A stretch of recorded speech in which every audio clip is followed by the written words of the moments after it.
kepada Dr. Agus dan kepada Dr. Cepi dan kepada peserta workshop yang berbahagia. Pada kesempatan sesi yang kedua kali ini, saya sebagai moderator ingin mengantarkan kegiatan di mana sesi ini terkait dengan bagaimana tahapan-tahapan spesifik pengelolaan laporan KPM yang muaranya adalah menuju ke artikel regulasi. Di sini sudah bersama kita Bapak Dr. Agus Mahfud Fauzi MSI. Waktu dan kesempatannya saya berikan.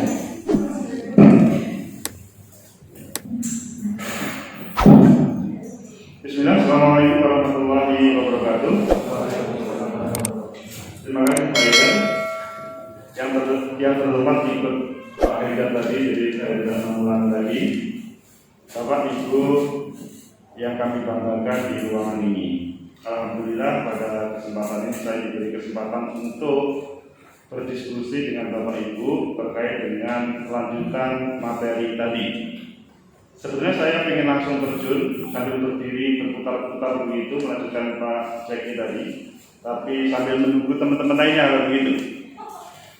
Karena saya suka berputar-putar di antara peserta begitu untuk memperdalam apa yang harus disiapkan seorang DPL. Kebetulan pada 2020 saya di DPL di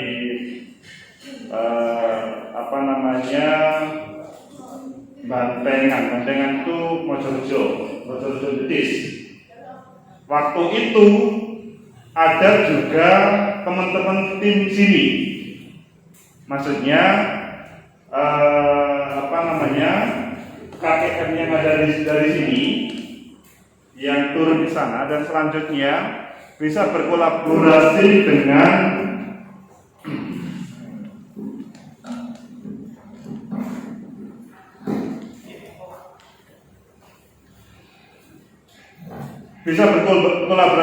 para mahasiswa UNESA.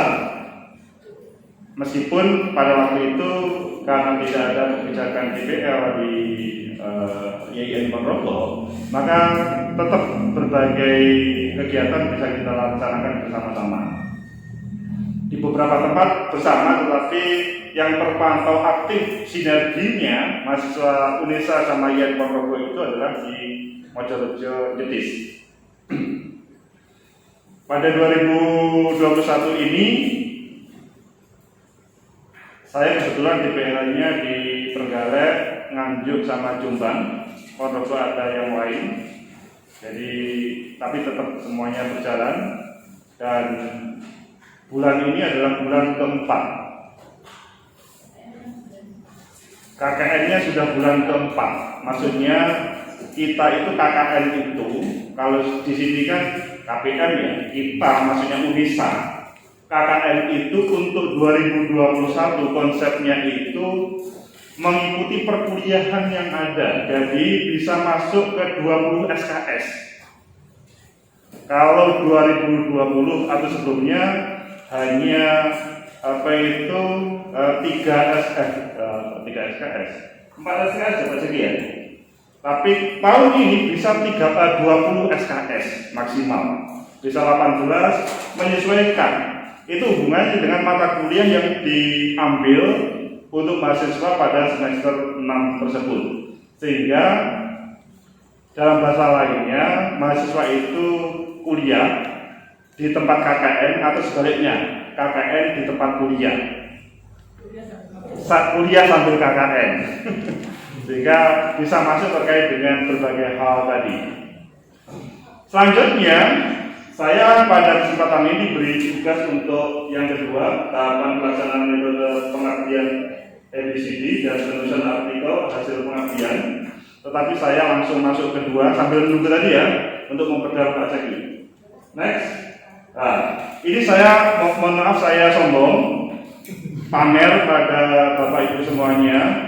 Semester ini saya bisa menjadi atau memasukkan artikel yang dipublis di Sinta baik 3, 4, 5, 6 itu sudah 16 1 semester.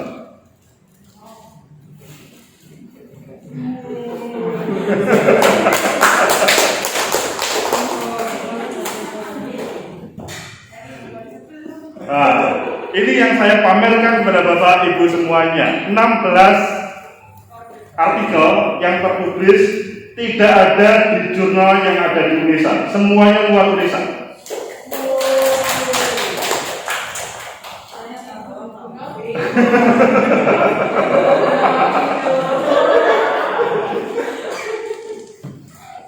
Mengapa itu terjadi? Apakah saya pandai? Enggak juga, sama dengan Bapak Ibu, saya tidak pandai. Apakah saya rajin? Juga sama, saya juga males-malesan. Apakah lain-lainnya? Intinya saya mampu membimbing mahasiswa untuk mempublikasi. Jadi sebetulnya yang menulis bukan saya, mahasiswa. Tetapi dosen lain ketika membimbing belum tentu satu artikel dipublis. Belum tentu dosen lain membimbing taruhlah 30 mahasiswa terpublis satu pun belum ada, belum tentu ada. Tapi per hari ini saya sudah 16 yang terpublis. Halaman ini sama halaman selanjutnya. Ini judul sama jurnal-jurnalnya. Semuanya saya penulis kedua karena ini adalah bimbingan, bukan tulisan saya. Tetapi bisa untuk laporan sebagai BKD, PUM dan lain sebagainya kan?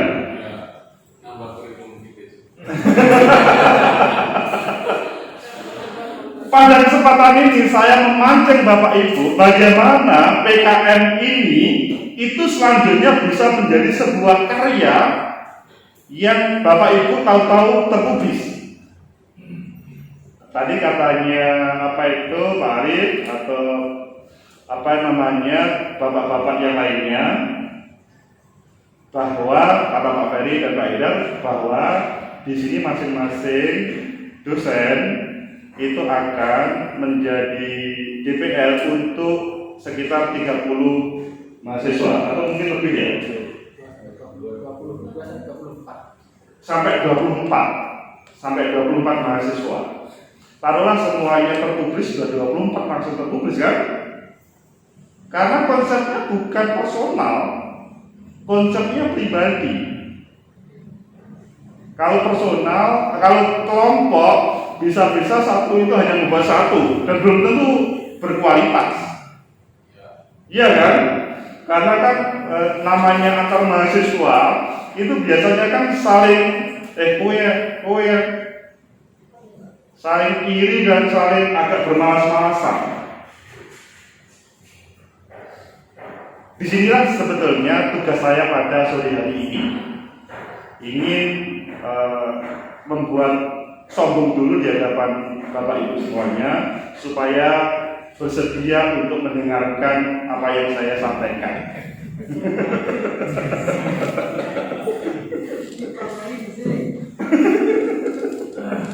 Sombongin di sini. Next. Saya sambil berdiri ya. Maaf, saya sambil ngambil gambar ya, karena saya selalu jadi konten begini-begini.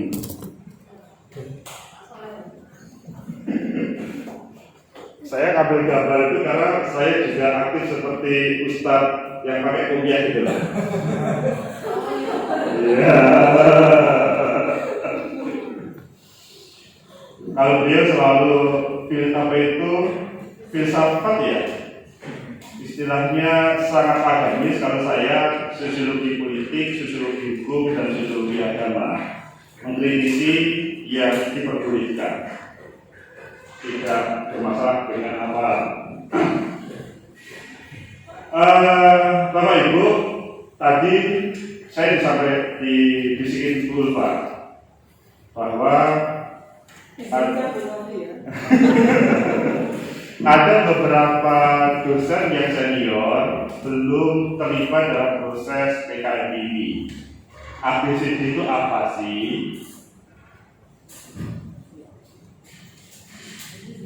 Saya menampilkan tulisan tadi untuk bagaimana selanjutnya paham ABCD, meskipun Bapak Ibu semua sudah paham ABCD itu. Karena apa?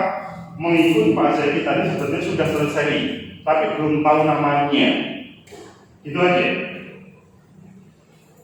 KPM daring masa pandemi COVID dengan menggunakan pendekatan ABCD merupakan inovasi pelaksanaan program di perguruan tinggi agama Islam Lex. Intinya menempatkan manusia menjadi pelaku utama. Intinya sebetulnya itu. Bagaimana para mahasiswa pada kesempatan ini, Bapak Ibu, bisa menjadikan para mahasiswa itu menjadi pelaku utama dalam proses itu semuanya. Meskipun tadi dikatakan kita tidak mencari masalah, tapi bagaimana yang ada di desa tersebut itu selanjutnya bisa terdeteksi potensi-potensi yang ada.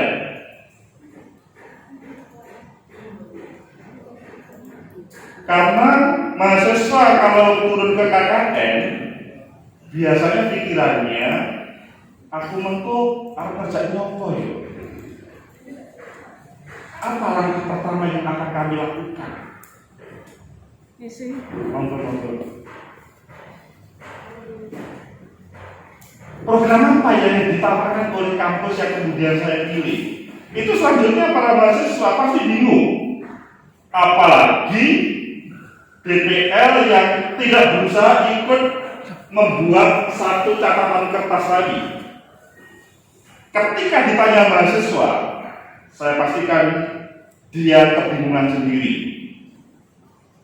Padahal bagaimana kampus itu menampilkan Bapak Ibu sebagai advisor bagi mereka, taruhlah mahasiswa selanjutnya itu bisa terjun secara maksimal dengan potensi dirinya, dan potensi yang ada di desa itu bisa tergali, dan yang lebih penting di akhir atau di awal Agustus nanti hadir sebuah artikel yang saya sampaikan tadi, yang selanjutnya pada akhir Agustus bisa disubmit ke sebuah jurnal.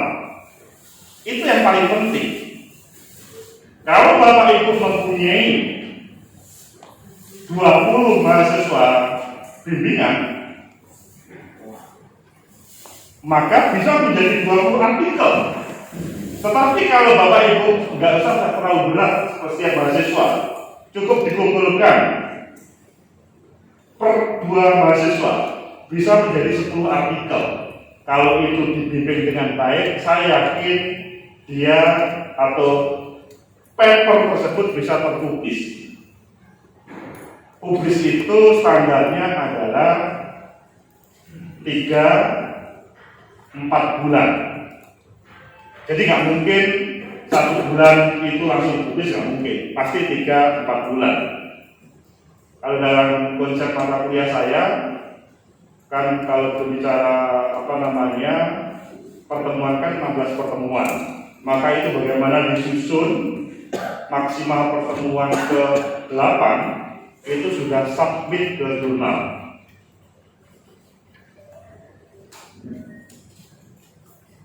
KPM sangat potensial untuk menjadi kegiatan di mana pembentukan karakter di atas dapat diwujudkan.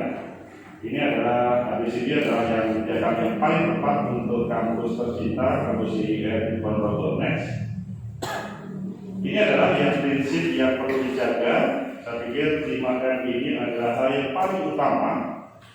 Bisa ya, tema 5M ini aja juga bisa menjadi sebuah tulisan ketika ada pelanggaran, ketika ada misalkan ketaatan atau sebaliknya, atau persepsi publik terhadap 5M itu bisa juga menjadi sebuah artikel yang terpublis nantinya hanya berdasar tema 5M. Kalau kami, maksudnya saya sama Pak Zeki itu kan orang sosiologi ya, tema-tema seperti itu pasti dikembangkan hanya 5M aja kepada taruhlah satu desa dengan satu orang yang turun itu bisa menjadi 3 judul. Jadi tinggal kita mengembangkan saja. Bisa misalkan ketaatan 5M oleh masyarakat, itu pertama. Kemudian yang kedua adalah misalkan fenomena penolakan, atau kemudian yang ketiga adalah pemahaman mereka antara 5M dengan atau ketaatan terhadap 5M disandingkan dengan ketaatan terhadap agama.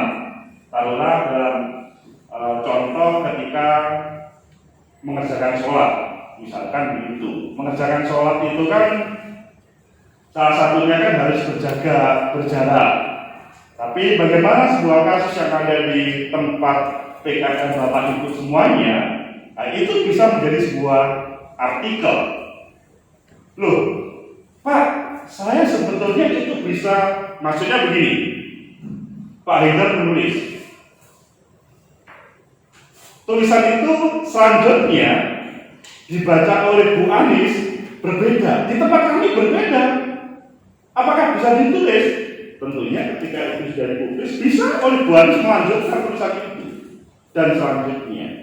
Jadi dengan tema 5M, satu mahasiswa bisa menjadi sebuah atau 3 karya yang akan bisa disubmit ke jurnal. Next. Tema kuliah PKN ini tadi disampaikan, saya mengulangi lagi, mengingatkan. Jadi Bapak Ibu yang belum paham, sebetulnya sudah disampaikan tadi, tapi tidak sadar bahwa itu yang disampaikan. Keagamaan, pendidikan, ekonomi, gender, tata kelola demokrasi, kesehatan, dan lingkungan, dianggap menjadi tujuan. Itu adalah tema-tema yang sebetulnya apa yang akan menjadi pilihan bagi para mahasiswa. Jadi sudah disampaikan, saya hanya mengulangi lagi. Kemudian masyarakat dapat diberdayakan, kesadaran pengamanan beragama dapat dimantapkan, mengembirakan, kebersihan kalian, lingkungan dapat terjaga. Jadi sebetulnya Bapak Ibu secara tidak langsung bisa memahaminya. Next. Ini yang lebih penting bagi mahasiswa. Dapat mendorong mahasiswa mendengarkan, mengenali, memperhatikan, menghayati dan menganalisis realitas komunitas sebagai sunatullah yang perlu dipahami secara mendalam dan membuat kondisi alternatif solusi untuk membangun masyarakat. Sementara ini mahasiswa kami, mahasiswa Bapak Ibu, bisanya kan hanya protes atau meminta, jarang bersedia mendengar, ataupun mereka untuk mengenali, menghayati. Jadi inginnya selalu instan. Next. Ini tahapannya. Saya pikir Bapak Ibu bisa menjadi panduan. Intinya pengumpulan laporan itu 18 Agustus, kalau di situ sampai 17 September. Kalau dalam bahasa pembahasan kita tadi itu akhir Agustus itu sudah bisa mempublis ke jurnal. Mbak Wid, tadi saya sombong Mbak Wid di hadapan sini bahwa saya pada semester ini bisa mempublis 16 jurnal terakreditasi Sinta. Meskipun sebetulnya yang itu bukan saya, tetapi para mahasiswa saya. Tetapi tulisan saya sebagai penulis kedua itu bisa dijadikan sebagai ataupun publikasi. Yang itu tidak semua dosen mampu untuk menjalaninya. Oke, sebelum dilanjut, Bapak Ibu ada yang seperti saya yang kemudian membimbing mahasiswa dan kemudian terpublis? Belum kan?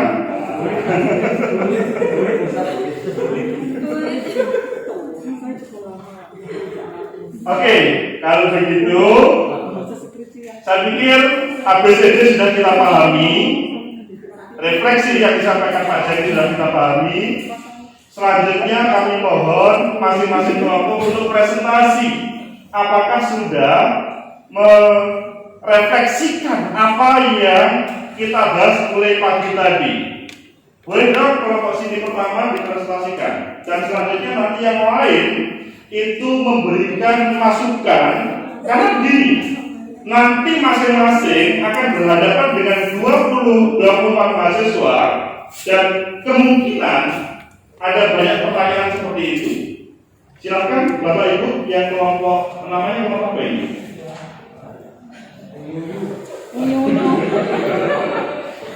Oke, lokasi mayat Tunatan, monggo. PPN Community silakan bisa.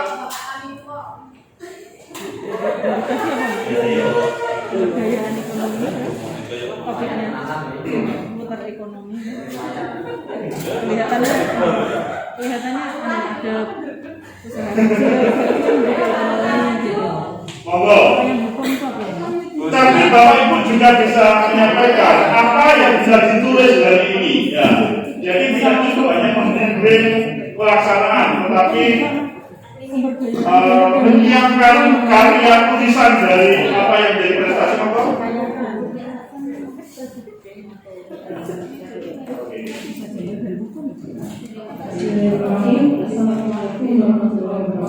Waalaikumsalam warahmatullahi wabarakatuh. Baik, ini tadi adalah hasil diskusi dari kelompok kami.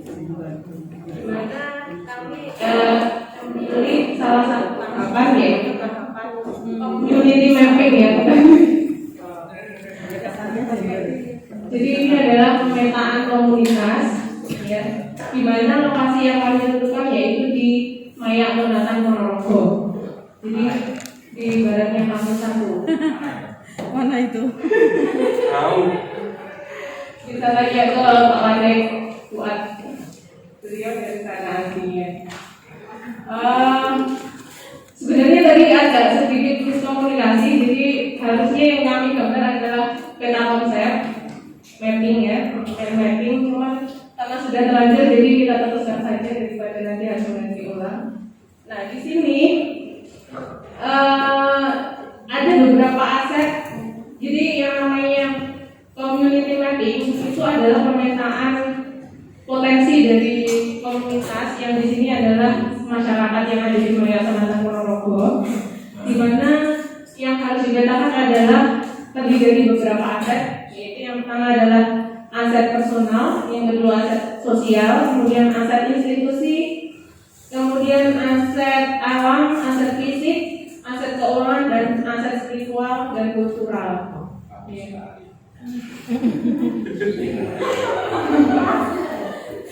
Oke, yang pertama kami mulai dari karena di sini saya sesuaikan saja dengan peta konsep yang di sini.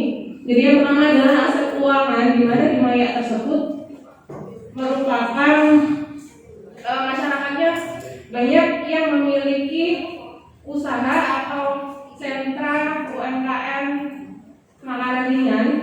Di antaranya adalah brangkal, itu dibuat dari bahan dasarnya singkong, itu diolah menjadi makanan ringan yang bernama brangkal. Contohnya ada di sini. Langsung Bawa sampel ya. Di situ ada beberapa varian rasa yang memiliki keunggulan di mana brangkal di sana itu lebih banyak dibandingkan brangkal-brangkal yang lain, Bapak Ibu. Jadi yang giginya sudah dikasih, saya rasa ini bisa digunakan. Nah, yang kedua itu ada lengkeng ketan hitam. Nah ini di produk ini tidak ada di tempat lain karena memang ini khas dari Maya, produk Maya. Kemudian pokok bakso ini juga punya keunggulan sendiri, dibuktikan dengan banyaknya permintaan yang ada di sana. Yang kedua yaitu aset sosial, ini ditunjukkan dengan peran serta atau keaktifan masyarakat dalam mengikuti organisasi, baik itu organisasi sosial maupun organisasi keagamaan. Nah, di antaranya di sana ada Karang Taruna, kemudian ada ormas, organisasi masyarakat baik dari Nahdlatul Ulama maupun Muhammadiyah. Kemudian ada Karang Taruna, kemudian ada PKK.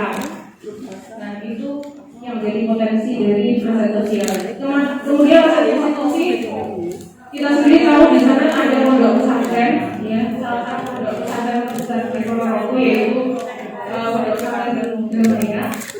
Kemudian yang kedua ada yayasan muslimat juga yang terdiri dari lembaga madrasah ibtidaiyah, kemudian SA Nahdlatul Atfal, kemudian ada madrasah diniyah juga. Kemudian ada aset fisik ini berkaitan dengan bangunan atau apa ya, sarana fisik yang dimiliki oleh wilayah tersebut. Kita belum mengidentifikasi, tadi belum sempat menuliskan juga, tapi ada beberapa potensi di dalam juga. Kemudian aset alam, karena letaknya di kota, aset alamnya belum terlihat karena kebanyakan bahan baku yang digunakan dalam produksi di sana harus ambil dari wilayah-wilayah yang ada di luar Ponorogo. Kemudian terakhir adalah aset spiritual dan kultural. Ini bisa ditunjukkan dengan banyaknya organisasi yang diikuti oleh masyarakat. Di sana ada budaya-budaya seperti yasinan, tibaan, kemudian apa ya, serakalan dan lain-lain sebagainya, di mana ini sangat berkaitan erat dengan lembaga institusi yang ada di sana. Seperti itu. Nah, dari sini akan dapat dijadikan dasar sebagai kegiatan KPR yang akan dilakukan oleh mahasiswa pada saat pengabdian masyarakat yang ada di Ponorogo. Apakah itu penjelasan? Boleh? Cukup. Kalau begitu pertanyaan ini saya belum mengkritisi, Bapak Ibu. Saya belum mengkritisi dan saya belum memberi kesempatan Bapak Ibu mengkritisi. Tetapi tolong dong judul calon artikelnya apa nih? Calon papernya? Pemberdayaan ekonomi masyarakat. Pemberdayaan ekonomi masyarakat sentra UMKM pertanian di wilayah Maya, Kecamatan Ponorogo. 1, 2.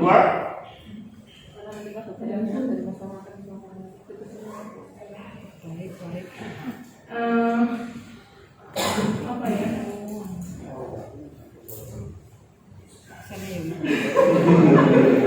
Ayo dibantu bapaknya. Apa? Judul yang kedua. Potensi Lebih ekonomi. ke kultural mungkin Mbak Malik. Dari sosial.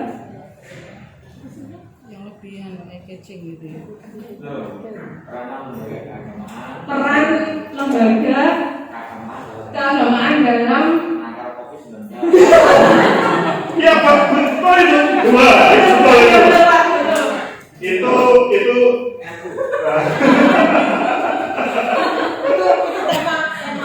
oh, peran organisasi masyarakat dalam meningkatkan pemasaran produksi lokal. Nah, 3. Bagus. 3 melanjutkan. Aplaus untuk kelompok Maya. Jadi nanti kita kritik semuanya, tapi kita belum mengkritik satu persatu. Minimal prestasi. Kita terima kasih kembali ke tempat, Atur Sun. Selanjutnya silakan kelompok Meri. Oke, monggo. Kita sandingkan saja.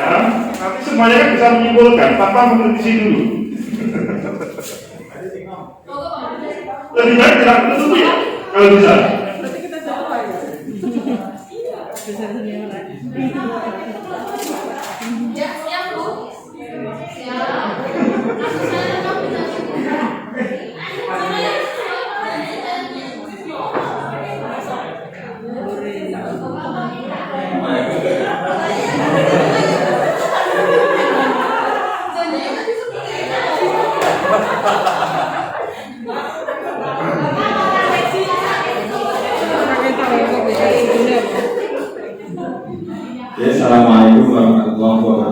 Waalaikumsalam warahmatullahi wabarakatuh.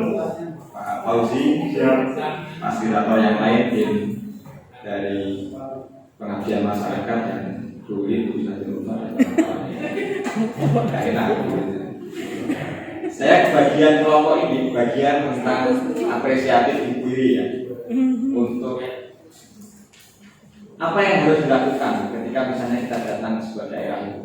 Maka sebenarnya adalah bahwa kita ini seringkali ditolak oleh masyarakat. Pengalaman dari teman-temanku adalah bahwa kita memposisikan diri sebagai orang lain, padahal sebenarnya adalah bahwa kita perlu melakukan strategi namanya peleburan. Apa yang maksud dengan peleburan itu? Bahwa kita seolah bukan terpisah dari mereka, bahwa kita adalah bagian dari mereka, sehingga mereka tidak pernah curiga terhadap kita. Ketika ada kecurigaan sedikit pun dari mereka kepada kita, maka informasi apapun yang mereka miliki akan disembunyikan. Ini yang problem yang paling sulit bagi kita ketika kita mau melaksanakan pengabdian masyarakat.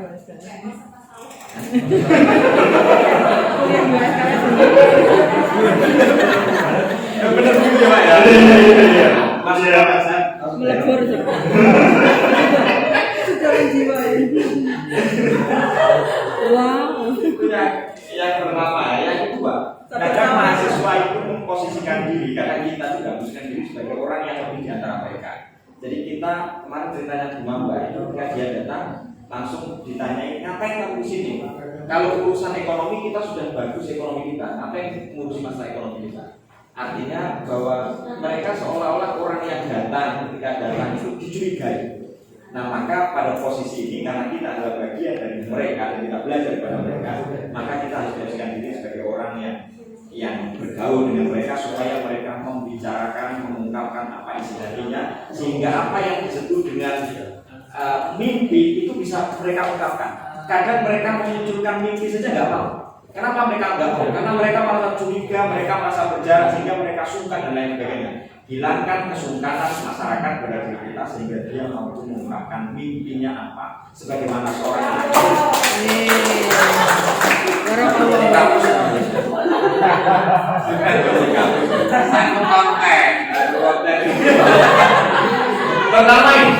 Pertama supaya kita tahu apa mimpi mereka. Makanya yang pertama adalah kita menemui mereka. Menemui ini maksudnya adalah kita bisa berbicara dengan tokoh-tokoh masyarakat, kita menemui dengan masyarakat, siapapun kita temui. Cara menemuinya di mana? Di mana saja. Kita di sawah, kita bersama mereka, kita di warung kopi, kita temui mereka, ungkapkan apa yang mereka mau. Apa harapan-harapan dari mereka tanpa kita menggurui. Karena kalau posisikan diri kita sebagai mahasiswa, maka mereka akan berbicara dengan kita. Jadi kita temui mereka, temui ini tanpa batas, tanpa waktu. Kalau mereka ada main badminton, kita ikut main badminton. Di Maya ada satu orang, ada 8 badminton. Jadi pengaruh kesehatan terhadap individu sendiri. Enggak kos-kosan. Jadi kita temui mereka. Setelah itu kita ngobrol. Masyarakat Ponorogo ini komunitasnya adalah komunitas yang suka ngopi, Pak. Karena itu bagi mereka yang tidak ngopi, usahakan untuk ngopi.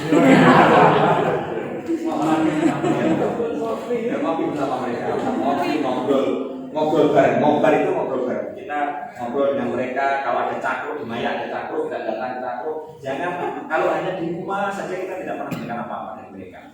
Jadi kita harus bergaul walaupun dengan mereka. Strateginya adalah masuk lewat pintu mereka, keluar lewat pintu kita. Itu punya. Apa tadi? masuk lewat pintu mereka, kita ikuti mereka, tapi mereka kita tarik, kita gini pada sisi yang kita punya. Masuk lewat pintu mereka, keluar lewat pintu kita. Kalau sulit juga masuk bareng-bareng, keluar bareng-bareng.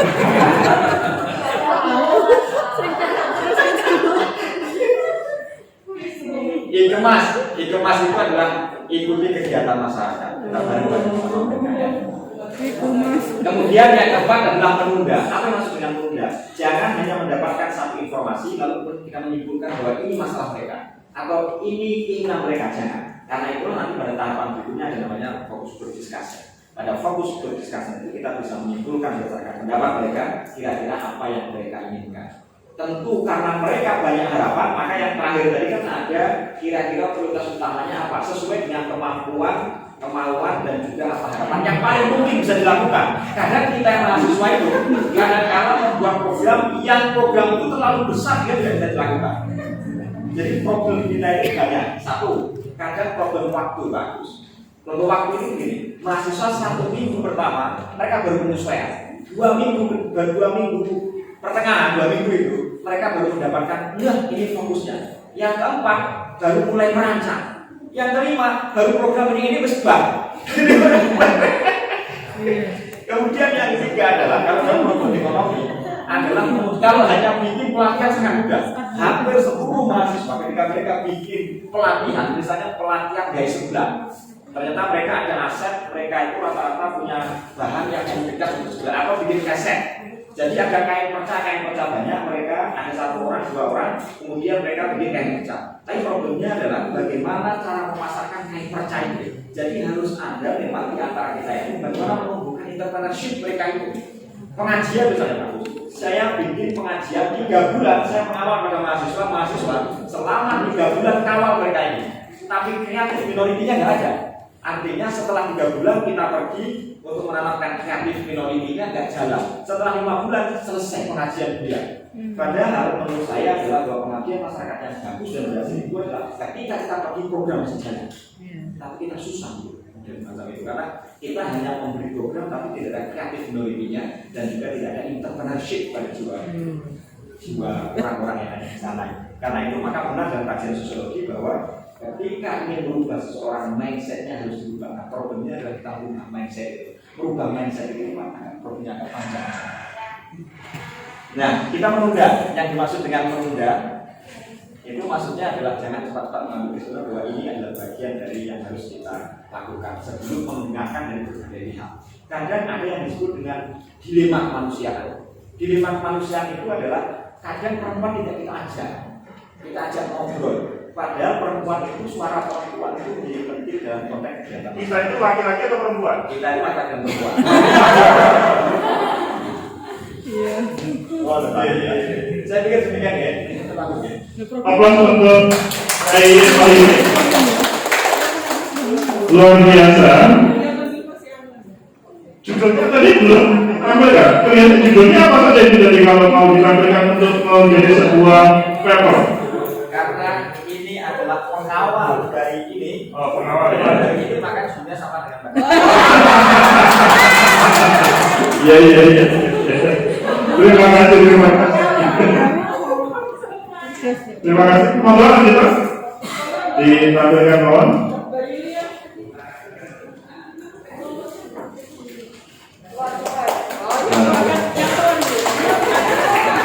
Tua itu umur Bu. Iya. Angka, tua itu angka. Yang penting cintanya. Cintanya. Kok berapa cintanya? Cinta berapa? Assalamualaikum warahmatullahi wabarakatuh. Waalaikumsalam warahmatullahi wabarakatuh. Selain itu yang saya hormati, kalau tadi yang kelompok pertama menjelaskan tentang bagaimana teknik mapping community, di mana di kelompok 1 ini sudah berubah, yakni di Maya, dan kelompok 2 bagaimana strategi perubahan. Dan saya kelompok 3 ini juga sama dengan kelompok 2 masih secara teknis, karena tadi yang saya tangkap dari Bapak narasumber, tugasnya adalah memilih salah satu tahap. Kemudian setelah kita mulai satu tahap, bagaimana tekniknya dari tahap tersebut ketika dioperasionalkan di lapangan. Nah, ini masih umum, kalau ini sudah masuk ke hasil, sudah ke lapangan. Gitu. Kelompok 3 ini tadi diskusi terkait teknik menentukan skala prioritas. Kadang-kadang sering mahasiswa itu menjumpai banyak sekali aset yang ada di daerahnya. Maka kadang-kadang juga bingung bagaimana mahasiswa mau memilih aset mana yang mau dikembangkan. Nah, kemudian tapi sebelum memilih itu tentu mahasiswa harus mengidentifikasikan dulu aset-aset yang ada tersebut. Caranya bagaimana? Ya tentu mengamati dulu. betapa banyak di antara mahasiswa kita itu secara intelektual bagus, tapi kadang-kadang secara sosial itu kurang. Mereka hanya disibukkan dengan mengerjakan tugas, depan laptop, gitu aja. Kecerdasan sosialnya masih kurang, sehingga pengamatan ke lingkungan itu kurang. Maka perlu mahasiswa itu juga mengamati daerahnya, desanya, kira-kira apa ya aset yang ada di desanya atau di daerahnya. Kalau tidak mengamati tentu ya tidak tahu aset apa yang ada di desanya. Apa bisa terjadi? Sangat mungkin anak-anak sekarang ini ya tidak tahu aset yang ada di desanya atau di daerahnya. Karena memang ya anak-anak sekarang itu apalagi dengan dunia gadget yang seperti ini, pegawainya hanya laptop gitu ya. Nah, maka perlu mengamati, inkulturasi, membaur dengan masyarakat. Kemudian kalau dalam bahasanya Mbak Ika, mereka tadi istilahnya sowan pengelul kepada kepala desanya, kepada perangkat desanya, kepada tokoh-tokoh masyarakat yang ada di sana. Kemudian bertanya-tanya ya kira-kira potensi atau aset yang ada di desa kita itu apa? Nah itu bertanya. Kemudian juga menentukan kelompok dan komunitas yang ada di desa kita atau di desa mahasiswa maksudnya. Nah kemudian mengetahui kemampuan diri. Kemampuan diri siapa maksudnya? Yang kemampuan diri si mahasiswa tersebut. Walaupun potensi yang ada di sana itu banyak, kita harus tahu, maksudnya mahasiswa bukan kita saya ya. Mahasiswa harus tahu kemampuan dirinya. Kira-kira kalau kemampuan saya itu seperti ini, saya mau memilih potensi yang mau saya kembangkan di daerah saya itu yang mau saya pilih sesuai dengan skill yang saya miliki, kemampuan yang saya miliki. Kemampuan tersebut ya kemampuan finansial, kemampuan soft skill itu yang perlu dipertimbangkan. Jangan sampai melihat tetangga.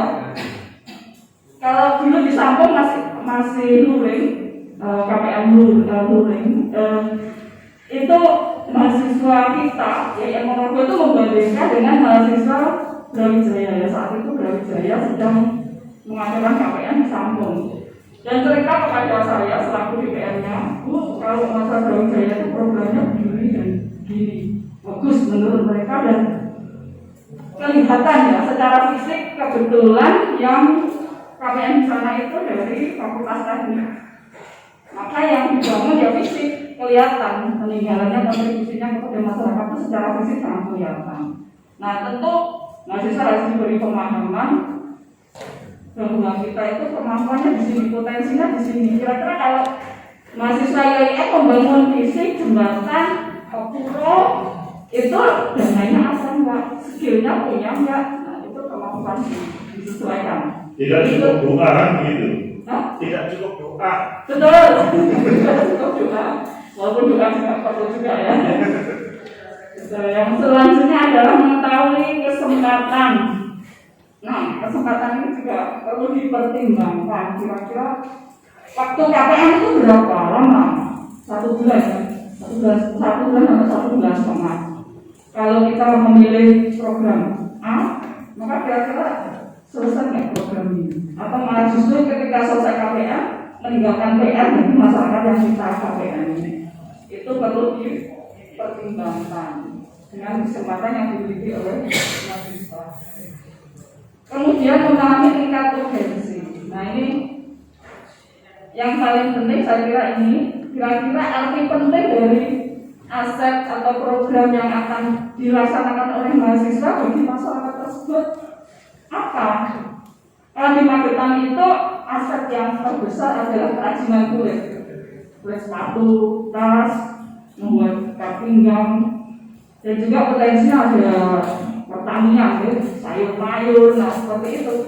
Nah di sana itu potensinya seperti itu. Kira-kira kalau panjenengan karena potensinya itu kerajinan kulit, kira-kira kalau yang memilih yang lainnya itu ada kontribusinya nggak, ada arti pentingnya nggak kepada masyarakat yang kita KPM ini? Itu juga perlu menjadi pertimbangan oleh mahasiswa kita. Dan berikutnya adalah mempertimbangkan kebutuhan ke depan. Nah ini kira-kira ke depan penting nggak itu ya program itu dilaksanakan di lokasi KPM. Kalau nggak penting ya buat apa ya dilakukan? Sia-sia yang kita lakukan di lokasi KPM. Maka beberapa hal ini menurut kelompok kami ini penting dilakukan oleh mahasiswa dalam menentukan skala prioritas. Saya kira itu Mas Agus, terima kasih. Terima kasih. Salam warahmatullahi wabarakatuh. Kalau boleh tahu judulnya, karena apakah bisa ditampilkan judul-judul calon paper yang akan terpublis di jurnal?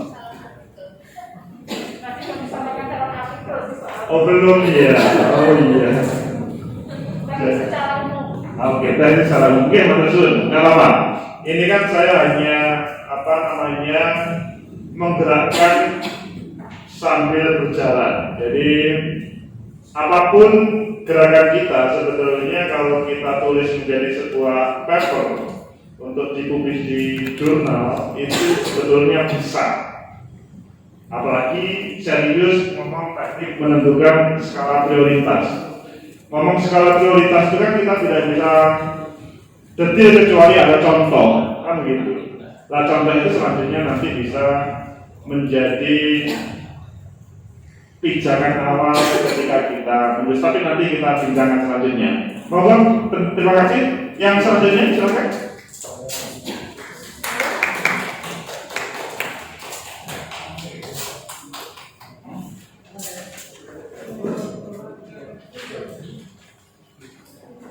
Jadi Ibu Bapak itu kan dijadwal ya tanggal 15-16 Juni itu adalah pembekalan peserta daring.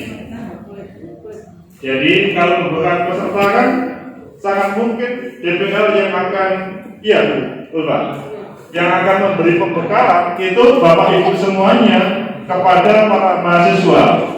Hari ini tanggal Bapak Ibu hari tanggal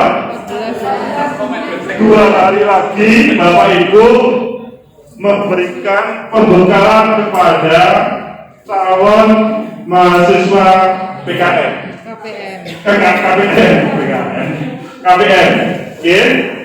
Jadi hari ini ketika diskusi ini langsung masuk, tinggal menyampaikan kepada para mahasiswa tadi. Mohon Bapak. Bismillahirrahmanirrahim. Assalamualaikum warahmatullahi wabarakatuh. Saya perwakilan dari tim tadi kita sebutnya tim ekonomi karena kebetulan banyak dari FEB ya. Mana tim ekonomi ya? Terus dong. Oke, karena kebetulan ekonomi kita dikasih tugas untuk menjelaskan tentang sirkulasi keuangan gitu ya. Meskipun kita nggak punya duit, kita pura-pura punya duit. Oke, mungkin yang pertama saya akan menjelaskan terlebih dahulu tentang sirkulasi keuangan versi kami, gitu ya. Nanti harapannya sesuai dengan tema pengabdian masyarakat yang akan kita lakukan. Yang pertama kita gambarkan dari tim kami ini menggambarkan ada 4 base yang harus kita pahami dulu kaitan dengan sirkulasi keuangan karena ini penting.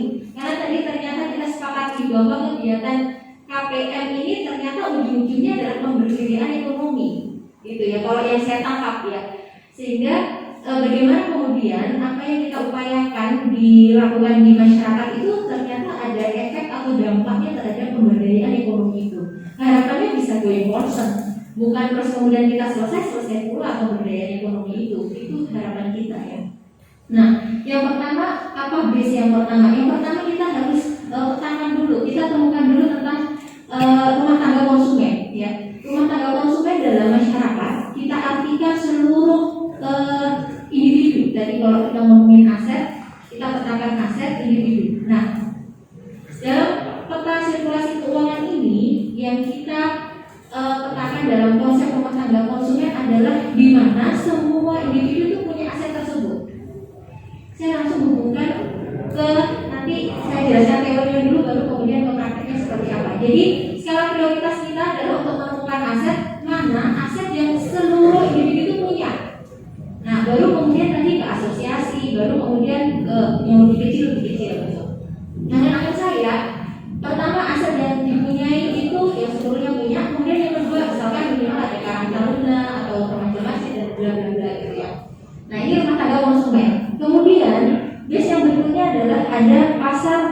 pasar atau produksi faktor, di mana rumah tangga konsumen ini nanti akan menyalurkan atau memiliki aset yang kita sebut kemudian faktor-faktor produksi. Ini orang ekonomi pasti tahu ya apa yang disebut dengan faktor-faktor produksi. Ada 4, nanti silahkan di googling ya. Kemudian dari aset ini kita harus menyalurkan, karena hubungannya dari uang, kita harus memindahkan, karena kalau di kita ya nggak jadi uang ya. Jadi kita akan memindahkannya ke rumah tangga produsen. Siapakah produsen? Yang bisa atau punya sumber daya ekonomi, bisa punya kemampuan daya beli ya untuk membeli yang ada di faktor-faktor produksi yang dimiliki oleh rumah tangga konsumen tadi. Nah, dari rumah tangga produsen maka nanti si rumah tangga konsumen yang punya faktor produksi nanti ada aliran uang, harapannya begitu.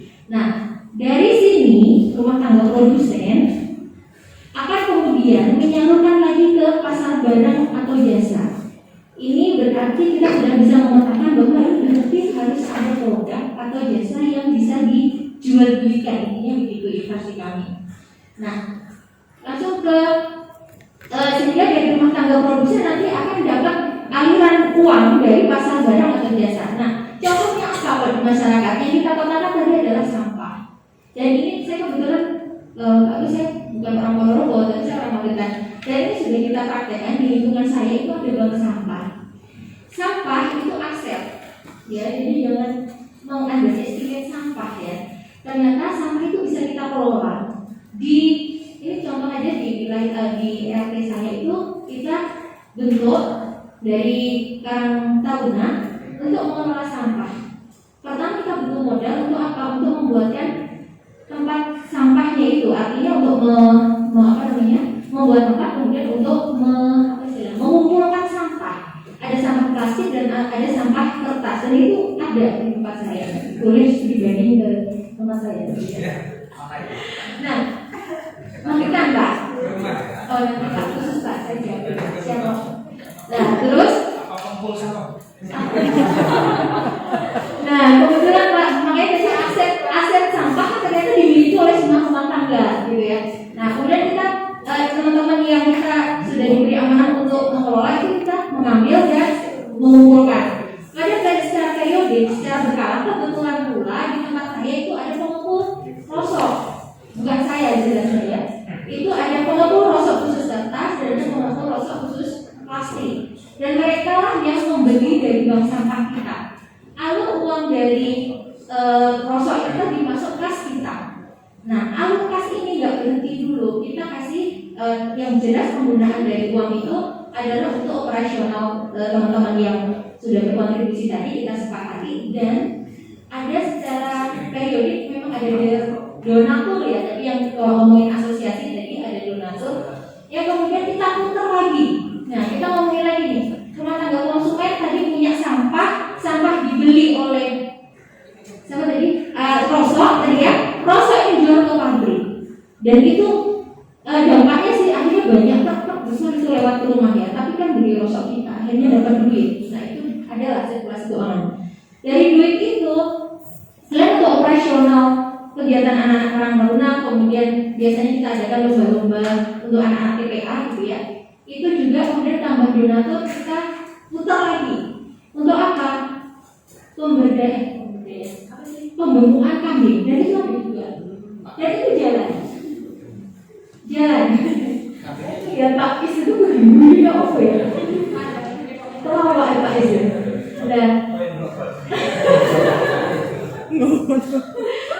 Nah, dari kambing itu kita beruntungnya kita kayak tempat untuk pengumpulan sampah tadi ada yang keluarga yang sudah meninggal itu ahli warisnya itu silakan gitu dipakai untuk ibaratnya untuk sama-sama dilarang begitu ya. Terus kemudian yang kambing itu juga gitu dikebun taruh di kebun, tapi kita secara itu kayak anak muda tadi yang apa tadi itu yang ngopeni ya, yang cari cerita. Dan itu kemudian secara kredit itu juga ada yang ke pasar apa namanya, pasar Kliwon atau pasar Wage untuk jual itu. Terus kalau enggak kita pas kurban juga ada yang potong untuk selingkungan itu. Nah, dari situ sirkulasi keuangan saya pikir masuk ya, artinya misalkan itu nanti ada aset, ada duit itu berputar, harapannya tidak bocor tadi ya. Karena tadi kita ngomongin ternyata upaya untuk tidak bocor itu kita upayakan menemukan lebih dari satu aset, gitu.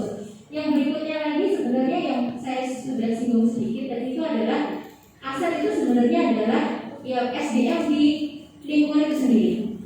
Sekarang ini harusnya Pak Engineer ya.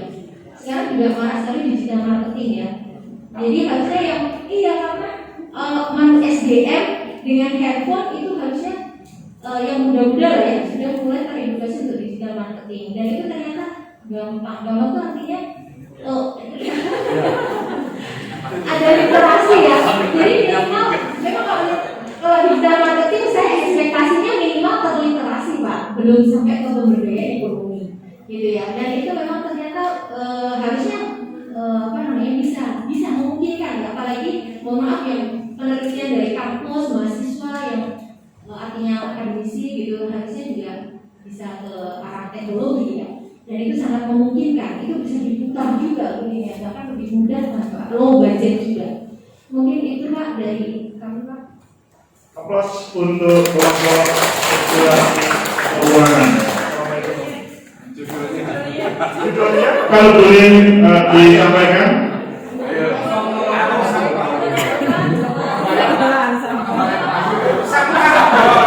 Sampah membawa berkah. Oh, sampah membawa berkah. Kalau sampah membawa berkah itu judul buku, bukan judul artikel jurnal. Judul sinetron. Judul sinetron bisa. Tapi kalau judul artikel jurnal bukan begitu. Pemanfaatan apa gitu? Pemanfaatan daur ulang itu. Peningkatan harkat manusia. Oke, terima kasih. Intinya sudah Bapak yang namanya terpanjang dengan bagaimana membuat judul. Selanjutnya masih ada? Ya, silakan. Di belakang masih ada dua kelihatannya. Oke. Ada amuganya.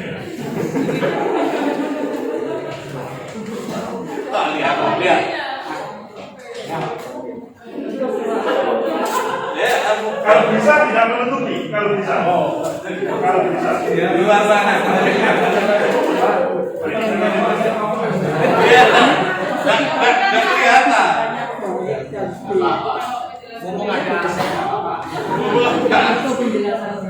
Terima kasih. Assalamualaikum warahmatullahi wabarakatuh. Saya pikir terakhir aman tapi masih tertawa juga. Dalam kesempatan siang hari ini saya memposisikan sebagai koordinator KKN di mana Pak? Di Ulang. Ini memposisikan tadi kan membahasakan ilmiah. Tadi kan perintahnya adalah membahasakan dalam bahasa sosial masyarakat, gitu kan? Jadi saya mencoba membayangkan KKN di tempatnya Pak Dedi. Pak Dedi ini kan rumahnya di Melarang. Di Melarang itu sebetulnya sebagaimana di tempat-tempat yang lain ada berbagai macam aspek. Ada aset pendidikan, ada aspek spiritual, ada aset ekonomi, ada aset yang lain-lain sebagaimana yang disampaikan tadi. Tadi di Mayat sudah disampaikan, di Magetan daur ulang sampah juga disampaikan. Saya mau mencoba satu aspek yang hampir sama. Dari kata Ibu Ita, ujung-ujungnya adalah aspek ekonomi yang mau dikembangkan begitu. Tapi menurut analisa kami Pak di lapangan ketika KPM itu, ketika mengembangkan aset yang berbentuk sosial, itu donatur mulai mau. Umpamanya mengembangkan Madin, itu ada donaturnya. Walaupun nanti ketika teman-teman pasca KPM itu juga donatur itu kadang-kadang macet juga. Akhirnya karena donaturnya macet, Madinnya juga tidak lagi berkembang lagi. Nanti dicari lagi tahun depan, datang lagi asetnya yang dikembangkan itu lagi. Begitu. Otomatis kalau KPM yang terus, temanya juga berulang-ulang seperti itu.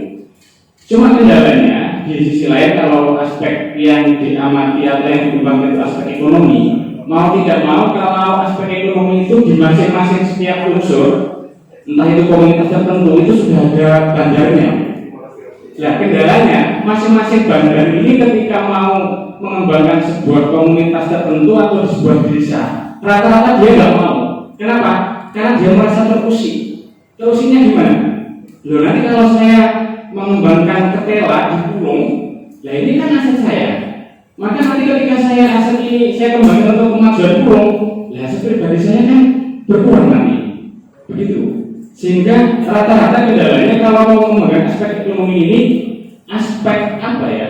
Kontestasi di sosial masyarakat yang sudah bandar itu tidak mau biasanya. Begitu. Ini kendala yang biasanya saya hadapi di lapangan. Tapi berbeda dengan yang kelompok ekonomi tadi ya, pengepul sampah malah senang tadi. Iya, pengepul sampah karena kebiasaan kalau sampah ini kan belum ada yang peduli. Bos sampah juga jarang kalau di sekitar ekskasi dengan Madiun. Tapi kalau di kota-kota besar ada kan kampung sampah itu juga ada bosnya.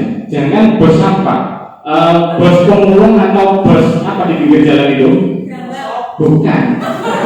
Bos pengemis itu loh ada. Jadi orang-orang di pinggir jalan itu ada pengemisnya. Itu kalau terusik Pak, jika tidak mau juga, mungkin di Magetan seolah-olah tidak bermasalah karena di Magetan belum ada bos sampahnya, mungkin begitu. Di tempatnya Pak Dedi di Melara itu saya langsung aja di berbagai setelah transek di sana ada berbagai komunitas petani, komunitas pedagang, komunitas peternak lele, komunitas sopir ojek online. Walaupun ini kayaknya menghayal Pak Dedi ketika menulis ojek online ini, karena di sana sudah jaringan juga.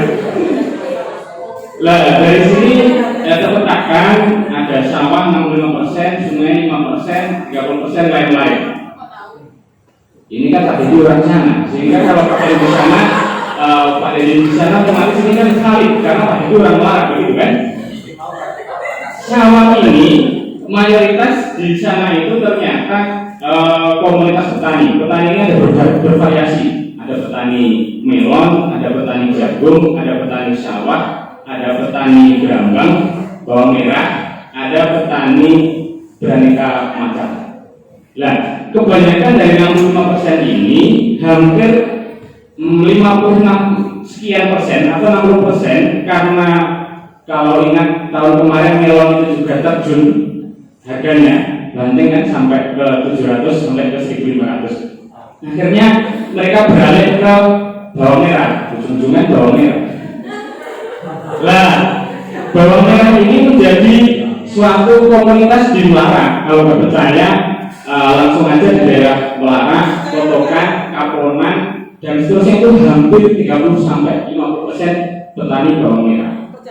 Namun ada kendalanya di sana. Kendalanya makin banyak produksi, ternyata makin hancur harganya. Kalau tidak percaya, hari ini bisa disurvei bawang merah di Ponorogo itu murah kan begitu. Nah ini menjadi kendala bagi petani begitu. Karena menjadi kendala awalnya petani melon ini beralih ke petani bawang merah itu mau meningkatkan produksi, meningkatkan hasil tentunya, hasilnya berkembang, ujung-ujungnya sama aja. Kan makin banyak barang di pasaran, secara ekonomi juga makin sedikit harganya. Tetapi ada satu komunitas bawang merah yang terus stabil. Kalau tidak percaya, buka bawang merah di Probolinggo atau bawang merah di Brebes, itu harganya stabil. Kalau di Nganjuk tidak, harga bawang merah di Nganjuk itu yang stabil di Jambon tergantung harganya Pak. Jadi dari sini saya menganalisa ternyata bersama-sama petani ada faktor apa ya bawang merah ini kok harganya bervariatif bukan hancur. Ternyata ada beberapa hal yang kami diskusikan bersama tadi di belakang. Langkah konkret menemukan leader atau ketua petani ternyata belum ada satu komunitas tertentu yang memiliki komunitas petani. Orang sudah ada bawang merah di Melara ini belum ada. Memulai masalahnya adalah penjualan tidak stabil. Kemudian mencari solusi bersama. Kadang-kadang yang terbesit di petani itu ketika berambang atau bawang merah yang tidak laku ternyata hanya dijual ke pengepul. Akhirnya pengepul kan belinya karena alasan banyak barang maka harganya murah. Padahal bawang merah ini kan bisa diproduksi dengan berbagai macam area apa itu, berbagai macam variasi, bawang kupas, bawang apa itu goreng dan lain sebagainya untuk nilai jual yang tinggi. Mencari solusi bersama, mencari mitra pemasaran. Maka salah satu yang saya usulkan itu adalah bagaimana sih sebetulnya menjaga pertumbuhan dan produksi serta hasil penjualan itu meningkat. Maka kalau dari situ harus ada sebuah ini harus direalisasikan yang mengawal satu pintu. Maka kalau beri usul untuk jurnal itu adalah upaya optimalisasi pertumbuhan produksi dan hasil penjualan bawang merah melalui aplikasi warung online di Melarak Ponorogo. Terima kasih. Mohon maaf. Assalamualaikum. Langsung terpublis di jurnal Sinta 2.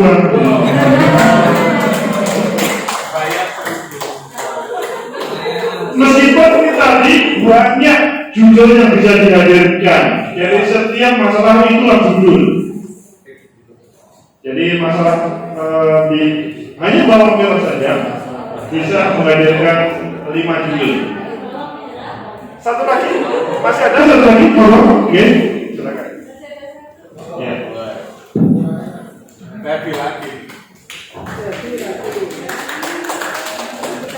Kita kaya dengan persiapan kita untuk bertemu para mahasiswa kita semuanya.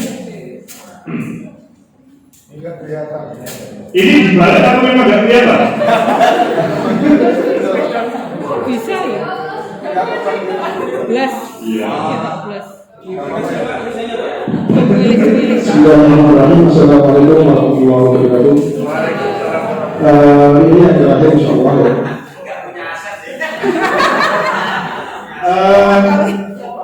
Saya mengambil sampel apa namanya nanti mungkin seperti saya mengambil sampel untuk mungkin di desa Soren sama dengan kelompok yang lain mungkin kita mapping community seperti ini yang di Maya ya ada Darat Taruna, ABK, Nagapoktan dan Yasinan. Nah yang saya mapping di sini karena saya mengambil yang prioritas saja, mungkin saya langsung to the point ke Gapoktan di sana karena di sana mayoritas orang itu adalah petani, gitu kan. Yang perlu kita munculkan atau sumber daya alamnya itu dari pertanian. Maka karena pertanian itu membutuhkan pupuk dan sekarang pupuk mungkin banyak yang langka untuk mendapatkan pupuk non organik, maka potensi untuk mengembangkan pertanian itu adalah salah satunya adalah distribusi pupuk. Karena distribusi pupuk itu diatur oleh pemerintah melalui Gapoktan dan lain sebagainya, harus melalui Gapoktan, harus jalan. Mau beli pupuk itu harus mendirikan Gapoktan, kemudian harus izin lewat KUD dan sebagainya. Maka untuk mahasiswa mungkin yang perlu dimunculkan adalah pelatihan untuk pembuatan pupuk organik, karena di sana mungkin banyak limbah organik yaitu pohon ketela, Pak. Di sana banyak ketela pohon. Kemudian masyarakat itu tidak tahu untuk menggunakan apa sih manfaatnya ketela itu. Akhirnya ketelanya limbahnya hanya dibuang. Maka kita manfaatkan itu untuk pembuatan pupuk organik. Mungkin ambil dari bawahnya juga bisa menggunakan pupuk organik dari jerami yang di Desa Barat tadi.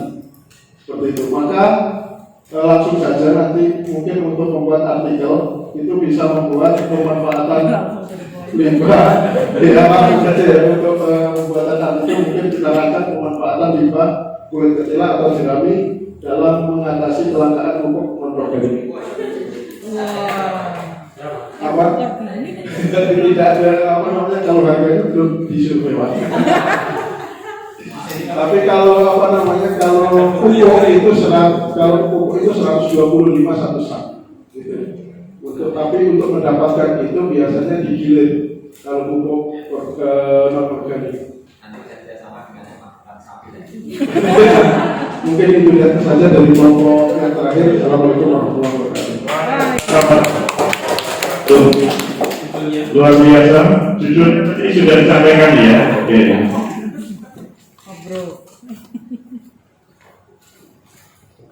Terima kasih. 6 kelompok sudah dipresentasikan dan semuanya saling melengkapi. Ada judul yang sama, mapping community satu, yang lainnya relatif berbeda semuanya. Meskipun ketika menjelaskan, menerima perintah dan selanjutnya menerjemahkan, itu agak mengkayakan. Saya tidak mengatakan berbeda, tetapi mengkayakan tentang mapping community itu sendiri. Bapak Ibu yang kami hormati, apa yang disampaikan ke 6 kelompok sekali lagi saling melengkapi apa yang akan disampaikan tanggal 15-16 besok. Jadi kalau kita mengambil konklusi pada 2020, mahasiswa YN Ponorogo ya, KPM tanpa DPL itu bisa berjalan, iya kan? Sekali lagi mengambil konklusi 2020, mahasiswa YN Ponorogo KPM tanpa DPL bisa berjalan. Tentunya ketika ada DPL lebih berjalan lagi, iya kan? Lebih baik lagi karena mahasiswa itu tanpa ada pembimbing pasti dia seperti ayam kehilangan induknya. Aku itu ngopo di lapangan, katanya KPM, terus mau ngapa? Kalau dulu kan ada kelompok, ada pembimbing, ini kok tidak. Itu kemarin. Sekarang terstruktur oleh lembaga itu difasilitasi untuk DPL, sehingga pasti mereka akan lebih jalan dan lebih baik. Selanjutnya, kalau sudah mempunyai keyakinan itu, maka cara supaya tidak malu di hadapan mahasiswa, Bapak Ibu, harus punya bekal 6 hal ini semuanya tadi minimal. Jadi, mahasiswa itu menghadap ke Bapak Ibu atau taruhlah dikumpulkan oleh Bapak Ibu, rata-rata masih dari pikiran 0. Tetapi mereka diperintahkan Juli sampai awal Agustus selesai. Yang ada di dalam gambaran mereka, KPN itu ada yang sebagian berpikir ya bagaimana membangun jalan, ada yang berpikir bagaimana ngajar TPA atau selanjutnya. Padahal kalau kita mendengarkan pembahasan 6 hal ini tadi, jauh dari itu semuanya, lebih mendalam lagi. Apalagi ketika yang ketiga ditargetkan, Bapak Ibu, ini harus menjadi sebuah karya ilmiah.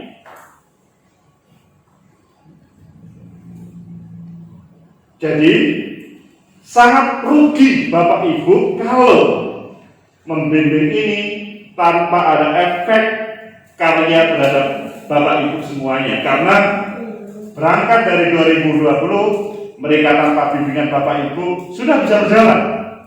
Kalau Bapak Ibu membimbing harus menjadi sebuah karya ilmiah terpublish di jurnal minimal Sinta 4 atau 5 ataupun 6. Itu yang paling penting. Jadi menjadi gagah Bapak Ibu menjadi DPL itu tidak cukup hanya SKDPL dijadikan sebagai pelengkap dari BKD Bapak Ibu, tetapi akan gagah menjadi menghasilkan karya, dan kampus pasti akan senang dengan kehadiran karya tersebut. Kembali lagi kepada tema kita tadi, kepada ketika bertemu tanggal 15-16 besok, nanti pasti ada disampaikan oleh Pak Arif terkait dengan teknis selanjutnya. Tetapi pengayaan Bapak Ibu tentang pertemuan tadi adalah dari pertama, bagaimana mapping community.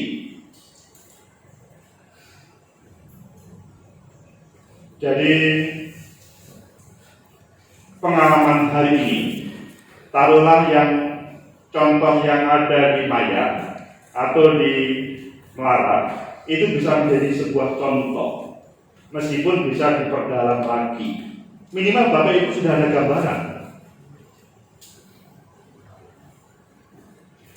ABCD menekankan kepada apa yang sudah ada di lingkungan situ, selanjutnya potensinya dimaksimalkan.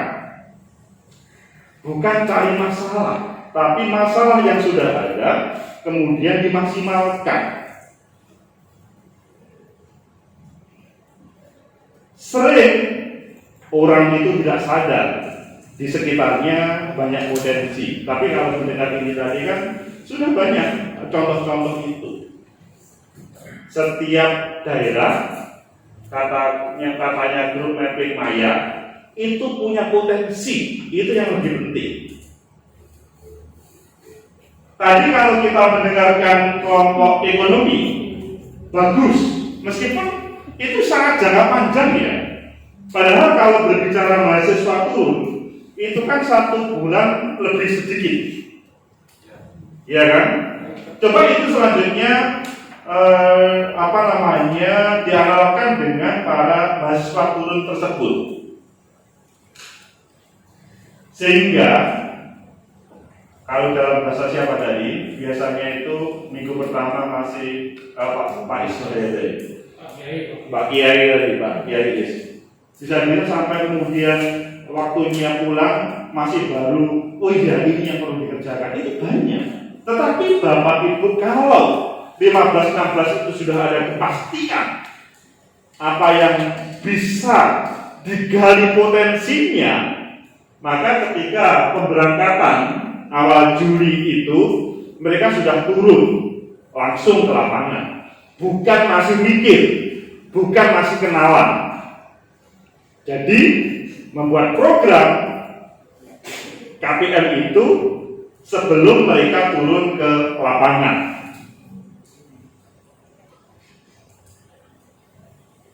Selanjutnya, apa yang disampaikan strategi peleburan ini sangat bagus,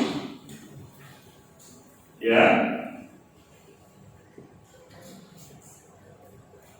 Strateginya tadi, kalau kita mendengarkan Kiai Wahyudi tadi, sungguh luar biasa. Pasti masyarakat kalau di dalam filosofis Jawa, di pangku itu mati, itu pasti terjadi. Jadi mahasiswa bisa mampu para tokoh-tokoh lokal yang ada, mulai dari kiai sampai orang biasa, di pangku dan selanjutnya mereka akan welcome terhadap kehadiran para mahasiswa. Itu yang penting. Karena kalau mereka diterima, mereka akan mengerjakan apapun akan diapresiasi. Tetapi kalau tidak, ya bisa-bisa selama 1 bulan dia hanya berusaha bagaimana mendekati kepada para tokoh yang ada di situ.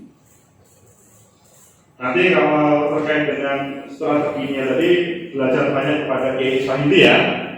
Itu tadi kelihatannya banyak bisa berikan kepada Bapak Ibu semuanya.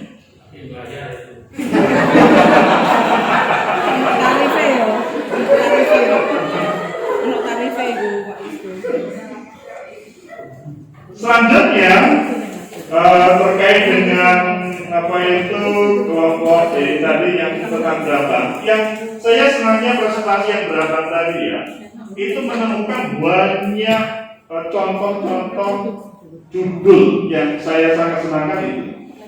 Contoh judul untuk menghadirkan karya. Taruhlah pertama, saya tidak tahu apakah cocok dengan keilmuan Bapak Ibu. Pertama, terkait dengan peran para petani untuk misalkan kehidupannya lebih sempurna. Kemudian yang kedua, konflik antara petani sama pedagang Brambang. Kemudian yang ketiga, strategi petani melawan taruhlah hama dan lain sebagainya. Keempat,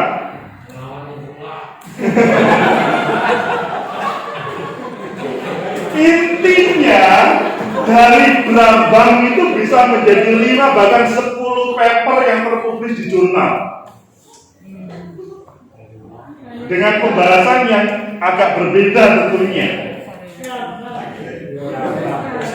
Dosen saya spesialis gambar. Loh, bisa nanti bisa jadi profesor Brambang.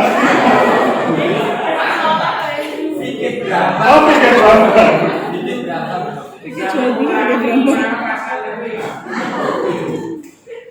Itu kan contoh. Tentunya di tempat lain ada kasus yang sama. Taruhlah padi, taruhlah ketela, ataupun warung kopi. Semua punya hal yang itu merupakan potensi yang bisa digali oleh mahasiswa untuk KKN 2021 ini. Yang disampaikan kelompok ekonomi tadi tentang sampah itu juga banyak variannya sebetulnya. Kalau dibuat judul pun juga sangat banyak. Sebelum saya lanjutkan, Bapak Ibu ada yang mau mengomentari tentang ini semuanya? Silakan.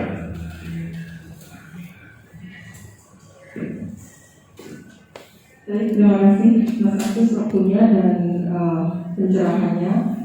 Yang pertama, terima kasih juga tadi sudah memameri gitu ya. Memameri kami tentang cinta. Karena salah satu tujuan kita untuk pelatihan ini memang outputnya adalah agar laporan kegiatan ini nanti dipublish gitu ya di jurnal. Teman-teman, kita sudah memiliki jurnal pengabdian masyarakat yang dikelola oleh TPM. Silakan nanti untuk berebut gitu ya untuk entry. Karena kepentingannya tidak hanya untuk tapi juga untuk program akreditasi. Keluar dari fakultas selama ini kelemahan kita di pengabdian masyarakat yang masih sangat minim gitu ya. Jadi kalau kita punya 30 bimbingan dan semuanya bisa submit gitu ya, berarti jaminan program kita akan luar biasa. Terus yang kedua, kemarin alhamdulillah TPM sudah berhasil mengelompokkan peserta KPM ini per fakultas dengan susah payah karena memang itu masukan dari bapak-bapak dekan. Tujuannya agar dalam bimbingan nanti bisa lebih fokus. Kalau mahasiswa TEBI yang membimbing ya bapak ibu dekan dari TEBI, Pak Dereka. Kalau yang pasar juga pasar gitu ya. Yang itu tadi tujuannya agar nanti ketika membimbing, yang kedua juga nanti submit kita sesuai dengan bidang kita masing-masing. Tentu ini potensi gitu ya, potensi yang alhamdulillah bisa akan kita laksanakan mulai semester ini karena selama ini selalu heterogen gitu satu kelompok itu. Semoga ini malah memudahkan gitu. Terus yang ketiga Mas Agus tentang tema. Kalau menurut saya untuk yang tema gender itu kok menurut saya bukan tema tersendiri gitu ya. Alangkah baiknya kalau gender itu menjadi perspektif saja atau menjadi paradigma atau pendekatan mungkin ya. Karena kalau tema gender itu menjadi tema tersendiri, saya khawatir gender itu tidak pernah tersentuh. Karena teman-teman merasa tidak punya cukup teori untuk menggunakan gender sebagai tema. Karena tidak punya teori sehingga tidak melihat sesuatu yang terjadi di masyarakat itu masalah. Tetapi seandainya gender itu include di sekian banyak tadi masalah, gitu ya, tema-tema tadi, misalkan tema ekonomi. Dari semua presentasi tadi, hampir tidak ada gitu ya yang menyoal tentang ketimpangan gender misalnya. Potensi di kampung saya misalkan perempuannya lebih banyak dari sisi tenaga kerjanya. Karena melimpahnya tenaga perempuan lalu menyebabkan nilai mereka rendah dari sisi upah misalnya. Maka teman-teman mahasiswa bisa diarahkan untuk melakukan pemberdayaan, peningkatan atau mendampingi agar perempuan-perempuan yang nilai ekonominya secara ongkos mereka sebagai tenaga kerja rendah bisa didampingi di usaha setara misalnya. Nyaris tidak ada yang menyentuh itu karena selalu menganggap gender sebagai tema tersendiri. Tapi kalau itu dimasukkan gitu ya, dimasukkan di tema-tema sosial tadi, dari tema ekonomi tadi, alangkah itu lebih lebih kaya perspektif gitu ya. Jadinya tema kita itu tidak hanya sekedar bagaimana masyarakat naik secara ekonomi, tetapi juga bagaimana perempuan ini naik secara ekonominya gitu, dibanding laki-laki misalkan, atau setara dengan laki-laki gitu. Kalau nanti teman-teman syariah misalkan kan bisa melihat dari sisi hukumnya gitu. Kalau hukum sendiri, kemudian gender sendiri nanti sendiri-sendiri terus ini. Misalkan gender dan hukum gitu ya, kasus-kasus kekerasan seksual atau trafficking gitu ya, yang itu sangat banyak terjadi di Ponorogo karena TKW, anak-anak yang ditinggal oleh orang tuanya menjadi TKW. Nah itu kan bisa didampingi. Temanya bukan gender tapi temanya hukum, mendampingi hukum. Tapi kan ada perspektif gendernya. Saya kira itu nanti bisa dikembangkan di kelompok bapak ibu masing-masing gitu. Saya itu titip agar tema-tema nanti yang akan didampingi mahasiswa dan nanti akan ditulis dalam artikel itu tadi memasukkan tema-tema gender secara perspektif gitu, tidak sebagai tema tersendiri. Saya khawatir nanti akan nggak ada satupun gitu menurut gender gitu. Terima kasih Mas Agus. Aplaus untuk Bulva. Terima kasih Bulva yang telah memberikan masukan, dan saya pikir itu masukan yang relatif bisa diterima untuk semuanya ya. Relatif bisa diterimanya, apalagi masukan yang terakhir terkait dengan bagaimana berawal dari yang dikerjakan oleh para mahasiswa didampingi para bapak ibu dan selanjutnya menjadi sebuah karya bagi bapak ibu. Saya pikir sekali lagi terima kasih kepada Bulva. Bahkan kalau bisa dalam kesempatan ini yang terakhir dari Bulva, apakah bapak ibu setuju semuanya salah satunya menulis tentang yang disampaikan Bulva tadi? Halo. Setuju ya? Monggo. Besar, Kiai.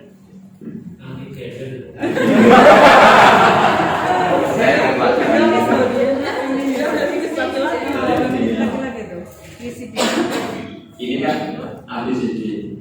ABCD itu sifatnya tidak melakukan penguasaan. Artinya kita tidak memperlatih waktu kepada masyarakat karena kita berbasis aset. Kalau toh kemudian di masyarakat itu ada kenyataan bahwa para pekerjanya adalah perempuan yang ada di luar negeri, nah itu bisa dijadikan sebagai bahan kajian untuk bagaimana pengembangan ekonomi yang berbasis gender. Jadi tidak bisa kita melihat aset discontinuity development-nya. Kemudian yang kedua adalah apa yang saya sebut dengan dilema kemanusiaan. Dilema kemanusiaan itu artinya ketika kita bersama masyarakat itu jangan melupakan perempuan. Kadang di antara kita yang kita undang itu misalnya dalam FGD laki-laki semua. Karena laki-laki semua suara Kita itu kan pakai Islam dia.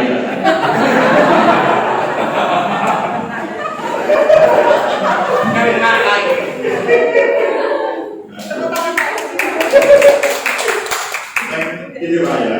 Jadi ada dilema manusia. Perempuan tidak pernah diundang. Perempuan harusnya diundang. Karena suara perempuan itu adalah suara yang dia kelihatannya itu tidak lirik gitu, tapi dia mengenal. Biasanya perempuan itu. Kemudian jadi gender itu dimasukkan dalam setiap perangkat ABCD. Ketika kita bertemu, jangan hanya bertemu dengan laki-laki, bertemu dengan perempuan, jangan hanya di sawah, tapi di dapur karena kita bisa bertemu. Di kasur, ya yang kedua, tadi saya melihat ada kecenderungan teman-teman misalnya mengatakan ini ending-endingnya ekonomi itu nggak benar juga.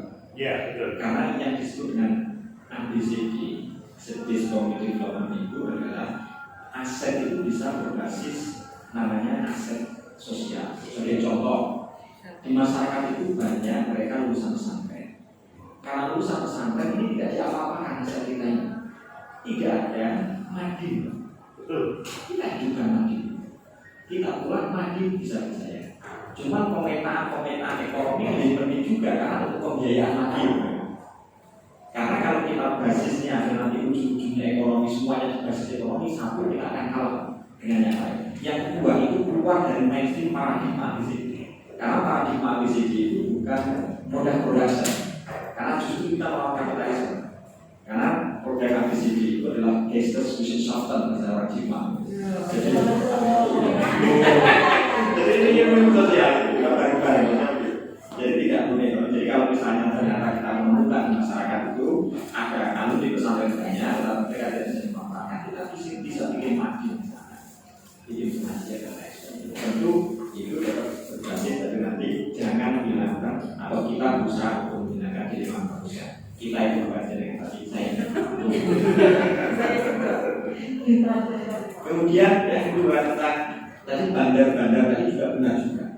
Artinya kalau mampu kita menghilangkan bandar itu, justru ini ada spirit dari yang paradigma emansipatoris yang disebut Jurgen Habermas. Jurgen Habermas itu adalah paradigma komunikasi yang dalam paradigma emansipatoris, bukan paradigma kerja. Kalau misalnya paradigma kerja kayak tadi itu yang ada cukong-cukong itu dan kita mampu mengatasi itu kita berhasil. Tapi kalau misalnya kita tidak mampu menghadapi cukong-cukong itu, bandar-bandar itu, berarti kita salah satu bagian. Dan itu tugas orang yang bekerja pada wilayah ini atau di saya pikir ini Mas. Aplaus untuk Pak Jokowi. Semakin kaya kita menyiapkan pertemuan dengan para mahasiswa sebagai DPL. Saya ingin tambah satu lagi minimal untuk memberikan masukan yang tentunya 6 slide yang dibawakan oleh Bapak Ibu tadi. Ulfa, masih Pak Ibrahim, luar biasa masukannya. Satu lagi, on.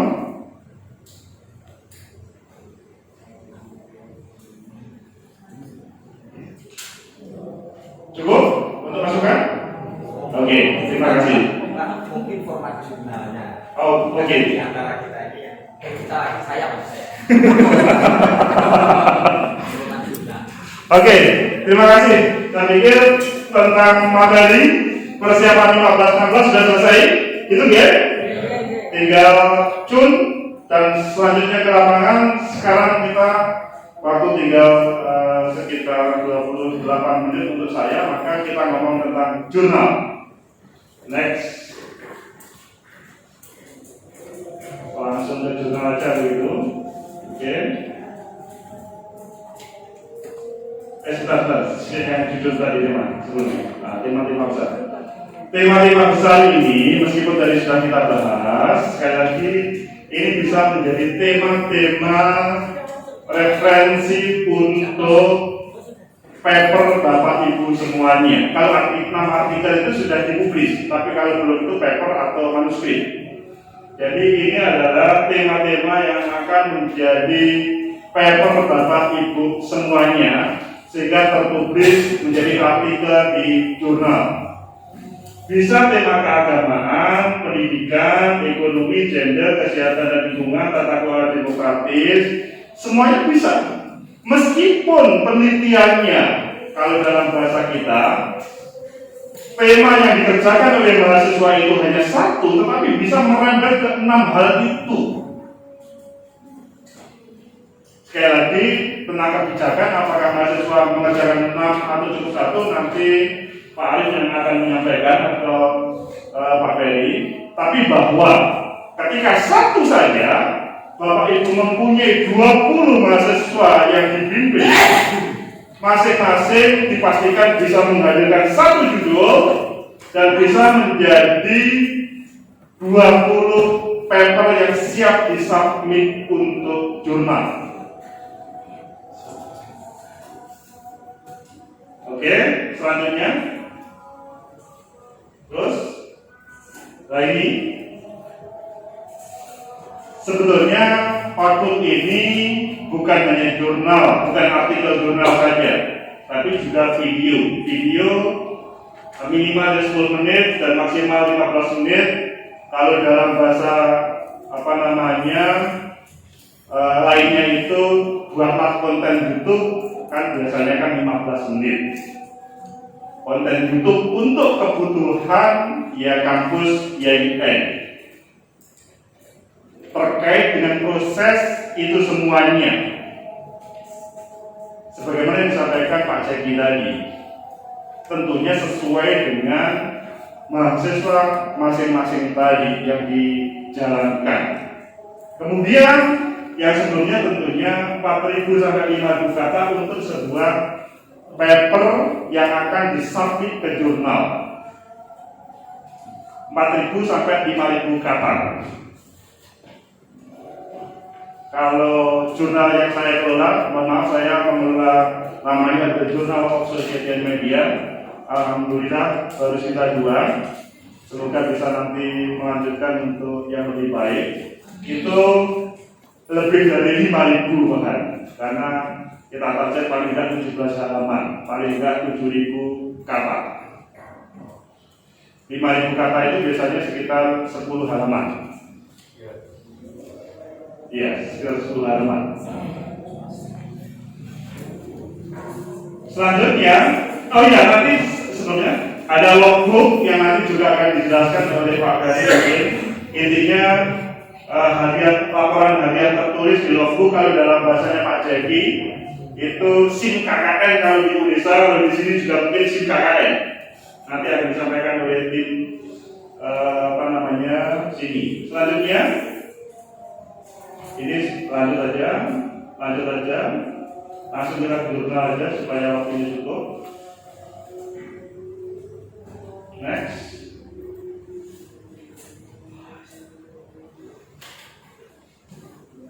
Ini langsung, Mas.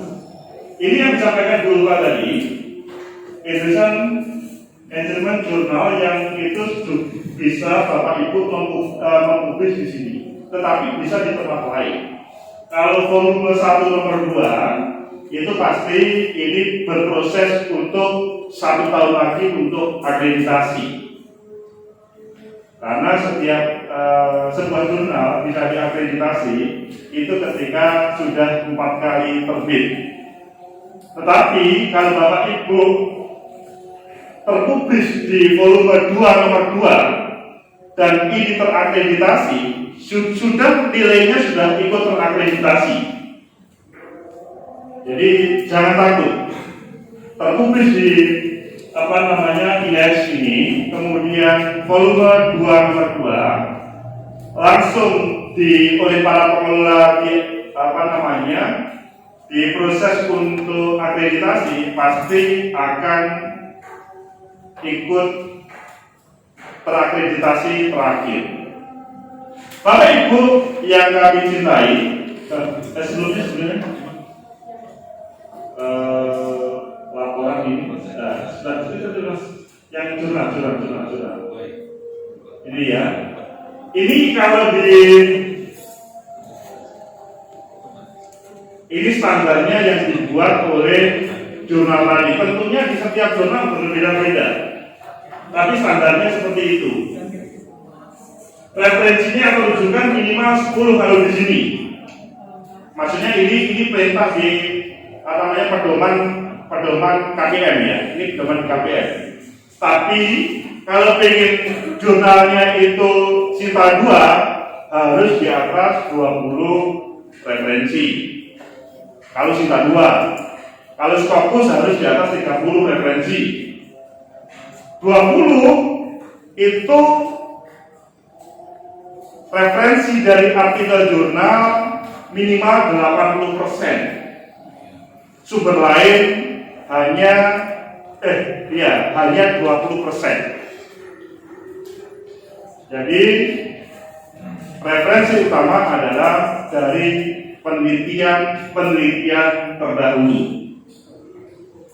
Tapi kalau di sini sangat ringan, cukup 10 saja, dan itu pun juga tidak dibatasi 70-30 atau 80-20. Toleransi tingkat plagiasi 30%, tetapi di jurnal Sinta 2 rata-rata 20%. Ini agak longgar. Kemudian artikel terdiri judul, nama penulis, abstrak, kesimpulan, sampai data pustaka. Bapak Ibu yang kami hormati, sebuah paper itu yang standar dia menggunakan metode INRA, Introduction, Methods, Result, Analysis and Discussion, Conclusion. Jadi di dalam introduction itu harus memenuhi 5 hal. Pertama, background atau latar belakang dari yang ditulis Bapak Ibu atau fenomenal. Apa background yang menulis? Oh, terjadi konflik keras antara petani Brambang sama pedagang Brambang, sehingga Brambang hancur-hancuran harganya. Nah. Kedua, aim atau tujuan.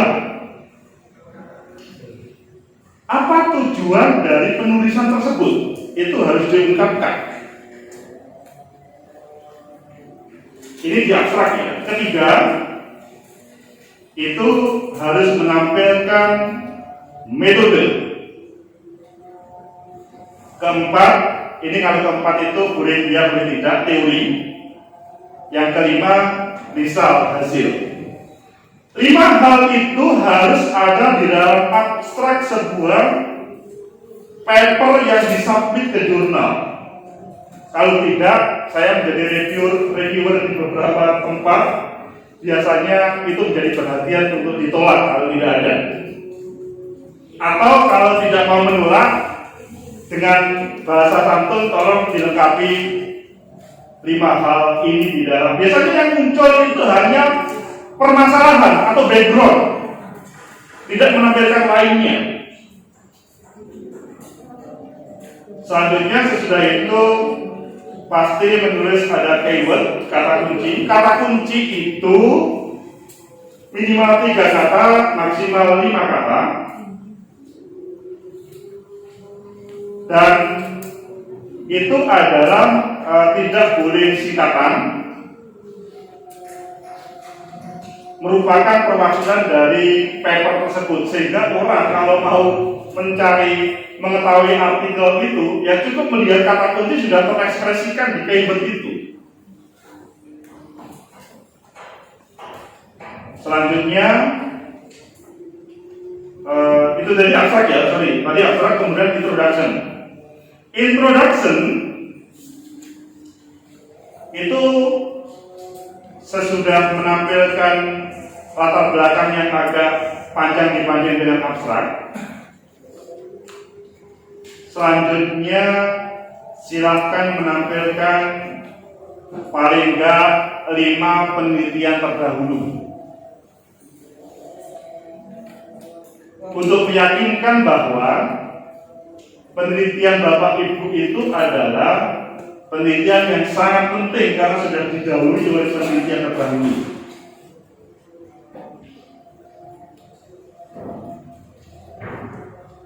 Penelitian terdahulu tidak hanya dikutip, tetapi diperdebatkan. Bapak Ibu sebagai penulis memperdebatkan antara penelitian A, penelitian B. Dan di akhir di introduction atau pendahuluan itu harus ada kalimat the novelty, kebaharuan. Kebaharuan dari terakhir di alinea terakhir, satu alinea, satu paragraf, itu kemudian mengatakan kebaruan penelitian ini dibanding dengan penelitian terdahulu adalah bla bla bla bla bla. Karena kalau ada 5 referensi, ada kebaruan, reviewer pasti akan hormat terhadap paper tersebut. Selanjutnya di bawahnya metode. Metode tentunya kita kan memang pengabdian ya, dan awalnya diarahkan kepada jurnal-jurnal pengabdian, tetapi tidak menutup kemungkinan diarahkan kepada jurnal umum.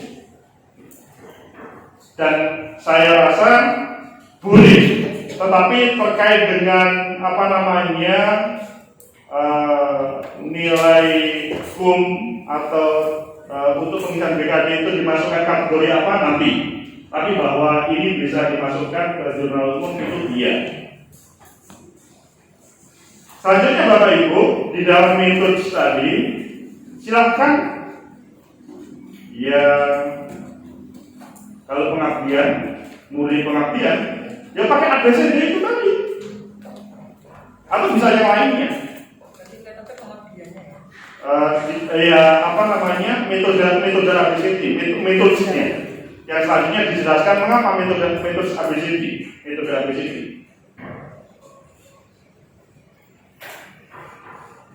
Selanjutnya biasanya juga di metode itu di dalamnya diberi teori. Teori misalkan pakai teori rasionalitas, misalkan pakai teori dramaturgi, karena mungkin petani Brambang selalu tampangnya tampang nol orang, tetapi di belakangnya wajah mukanya kalau orang, wajah belakang, kalau sosiologi begitu, pasti ada wajah muka wajah depan, panggung depan sama panggung belakang. Panggung depannya penolong orang, panggung belakangnya bagaimana menguras uang milik teman-temannya semuanya. Loh, ini teori sosiologi, jangan dihubungkan dengan seseorang. Kita ngomong teori dramaturgi. Dalam politik pasti semuanya dramaturgi. Jadi kalau politik itu ngomong jangan berangkat, perintahnya itu sebetulnya silakan berangkat. Atau silakan ke kanan, sebetulnya perintahnya ke kiri. Itu politik, selalu berdramaturgi begitu. Katanya Pak Kiai, aku semua mau pola.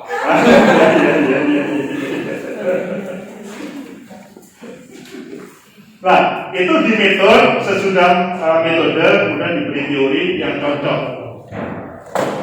Selanjutnya menampilkan result and discussion, pembahasan dari proses penelitian tersebut. Jadi ditampilkan ya perdebatan, proses ke lapangan dan lain-lainnya. Selanjutnya, ini yang paling banyak ya, misalnya discussion paling banyak, paling panjang. Selanjutnya conclusion atau kesimpulan. Kesimpulan itu kalau dalam jurnal kami tidak boleh lebih dari 1 paragraf. Cukup 1 dan tidak pengulangan. Sifatnya kesimpulan dari penulis. Jadi pembaca akan bisa membaca terkait dengan sebuah karya dari kesimpulan, oh ini kesimpulannya. Maksudnya dari semuanya itu penulis patokannya di kesimpulan itu. Selanjutnya penulis reference. Reference, Bapak Ibu, mohon dilihat bagaimana aturan yang dibuat oleh jurnal. Apa dia pakai apa itu ya American Psychological Association atau ASA atau IEEE, macam-macam. Ikuti panduan dari guideline dari jurnal, sangat beragam. Dan semuanya biasanya menggunakan penulisannya pakai citasi yang benar. Bisa sikat dulu. Nah, dengan cara seperti itu Bapak Ibu, itu insya Allah bisa terpublis. Sekarang bagaimana siasat untuk membuat itu semuanya? Karena itu kalau itu sudah bisa.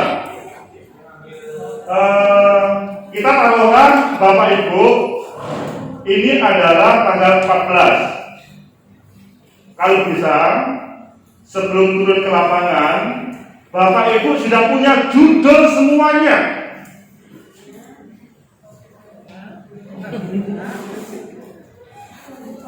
Ya, tanggal 30 Juli sudah punya judul. Kalau ada 30 mahasiswa, 30 judul. Ada 20 mahasiswa bimbingannya, 20 judul dari mahasiswa itu. Bisa enggak? Ya tanggal 30 judul saja. Tetapi nanti 3 hari kemudian semua mahasiswa wajib membuat abstrak yang terdiri dari 5 hal tadi: background, tujuan, metode, teori, dan hasil. Hasil asumsi awal karena belum penelitian. 3 hari sesudah tanggal 30 sudah abstrak jadi. Sesudah itu 3 hari sesudah abstrak jadi, itu sudah ada keyword. Loh Pak atau Mas Agus, apakah bisa kemudian diterima buatan mahasiswa itu? Caranya begini. Kalau Bapak Ibu tidak ingin capek, bukan capek, supaya terjadi perdebatan abstrak tersebut, caranya saling menukar. Misalkan si A, silakan si B untuk mengoreksi si A, silakan si C mengoreksi si A, silakan D mengoreksi si C. Itu koreksi pertama. Tetapi Bapak Ibu sebelumnya perlu menjelaskan kepada mereka, abstrak itu terdiri dari 5 hal ini ya. Itu kalau ingin mengawal.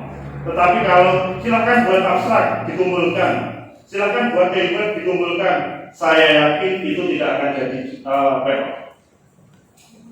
Tetapi kalau dengan cara model silang begitu paling tidak 2 kali, maka abstrak akan menjadi baik.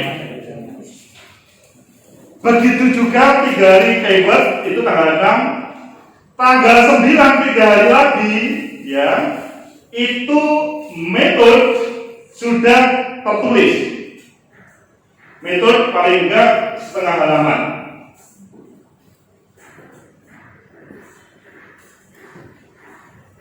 Sesudah itu